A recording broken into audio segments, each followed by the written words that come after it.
আসসালামু আলাইকুম। 2025 সালের এসএসসি শিক্ষার্থী বন্ধুরা সবাইকে স্বাগত জানাচ্ছি সানজু একাডেমির আরেকটি নতুন ভিডিওতে। দেখো, তোমরা এসএসসি পরীক্ষা দিয়েছো, এখন অনেকের রেজাল্ট দেখার সময় ভুল হয় শিক্ষকদের, কারণ তারা অনেক খাতা দেখে, শিক্ষকদের গণনায় ভুল হতে পারে। ধরো তুমি পেয়েছো 52 কোনো সাবজেক্টে, কিন্তু তারা লেখার সময় লিখে ফেলছে 25, মানে 2 আগে 5 পরে, এরকম করে ভুল হতে পারে।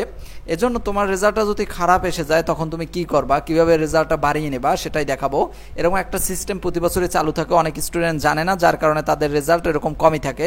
সেক্ষেত্রে অনেক স্টুডেন্ট ফেল করলে পাস আনতে পারে, আবার অনেকের এ প্লাস আসে না, 4.50 আসে। তারা কিভাবে এ প্লাস আনবা সেটা নিয়েই আলোচনা করব, একটু ধৈর্য সহকারে ভিডিওটা দেখবা।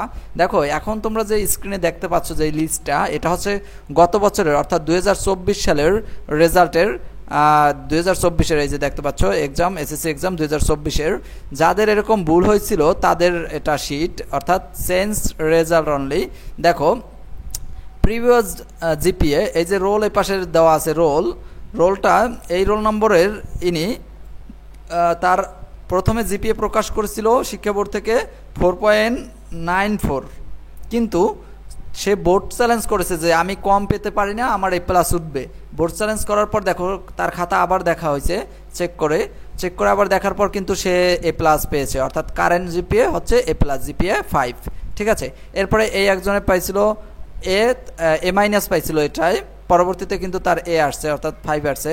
এরকম করে দেখবা এ মাইনাস থেকেও পরবর্তীতে এ আসছে, আবার দেখো এ থেকে এ প্লাস আসছে, বি থেকে এ মাইনাস আসছে, মানে প্রথমে তার ছিল 4.78, পরবর্তীতে 4.83 আসছে। এভাবে করে দেখবা ফেল হয়েছে অনেকে, তাদেরও কিন্তু রেজাল্ট চলে আসছে, এই যে এফ আসছিল, পরবর্তীতে দেখো এ মাইনাস চলে আসছে। তার মানে ফেল করলে সেটারও বোর্ড চ্যালেঞ্জ করলে, আবার এই কর্নারে দেখো সবার এ ছিল, কেউ এ প্লাস পায় নাই, কিন্তু পরবর্তীতে সবার কিন্তু এ প্লাস চলে আসছে যখন বোর্ড চ্যালেঞ্জ করছে তখন।